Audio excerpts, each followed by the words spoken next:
Então, meu primeiro contato com a corregedoria foi com o desembargador Almiro. Eu, por 4 anos, é o que a gente está dimensionando, mas eu tive uma breve atividade no período em que a gente ainda nem se afastava das atribuições. Hoje, o juiz corregedor ele se afasta das atribuições, né, do dia a dia da jurisdição para se dedicar exclusivamente à corregedoria. Então, fiquei ali por pouquíssimos meses, né, e completamente temeroso, porque com pouco tempo de atividade na magistratura, embora hoje eu já tenha 24 anos, na época era um pouco período. E um desafio que ele nos passou na época era dar uma organizada na parte da legislação, dos candidatos juízes de direito para se tornarem desembargadores. Então tinha uma legislação um pouquinho antiga, ele queria, né, fazer ali um aprimoramento.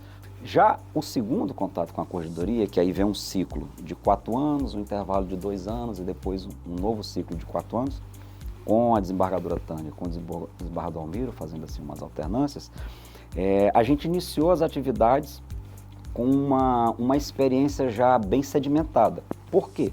Porque a desembargadora Tânia acabava de encerrar o ciclo de gestão como presidente, que eu tive a oportunidade também, né, de ajudá-la, de participar, e iniciava o ciclo da corregedoria. A gente acaba fazendo, fazendo essa ligação, a gestão da corregedoria com aquilo que se exige que se faça no âmbito do primeiro grau, porque a corregedoria, a atividade dela é fazer uma avaliação do desempenho do primeiro grau.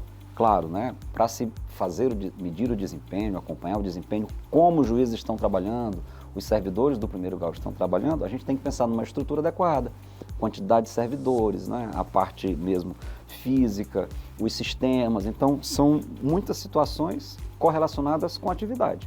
Receber um processo, fazer a instrução, entregar uma decisão e depois um acompanhamento da finalização dessa decisão. Então, eu acho que os juízes eles conseguem contribuir nesse sentido, né? Dialogando com os juízes a respeito daquilo que é relevante, construindo soluções, né?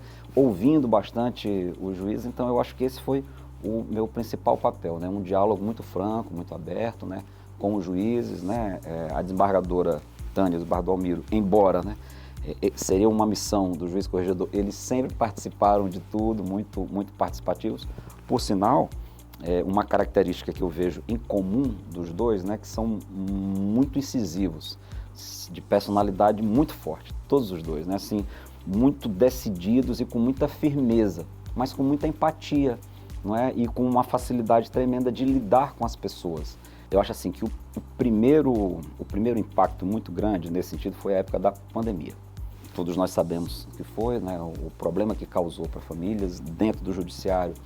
Perdemos, né, servidores, perdemos magistrados, enfim, a comunidade toda mundial, né, muitas pessoas faleceram em razão das circunstâncias da pandemia. E nós tínhamos o desafio, enquanto corregedoria, de fazer com que serviços mínimos continuassem a ser prestados. E outro ponto que eu achei que foi uma atuação muito significativa da corregedoria foi a efetiva implementação dos cartórios. Então, por uma decisão do Conselho Nacional de Justiça, né, e claro, uma questão mesmo legal, o concurso público foi realizado e a gestão da corregedoria foi fazer a transição. Então, os antigos, não é, cartorários, são os registradores, os notários, tiveram que entregar as atividades para as pessoas concursadas. Então, foi um momento muito delicado, de muita tensão, as pessoas estavam ali com anos naquelas atividades, e isso não foi só aqui em Boa Vista, que nós tínhamos 2 cartórios, né, registro de notas, também como no interior. O tribunal deu grandes passos, assim, na minha avaliação. Já estivemos num momento muito delicado no cenário nacional, né?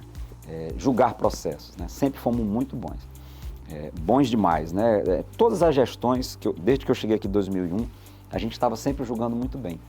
E o CNJ apresentou, não é, uma metodologia diferente, em que nós estávamos péssimos, né?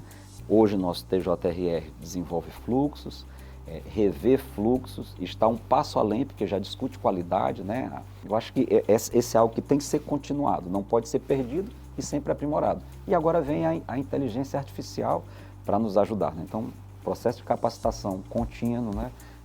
A gente tem que aprender a lidar com esse novo cenário e fazer com que isso traga bons resultados para o tribunal. Para mim, é o caminho.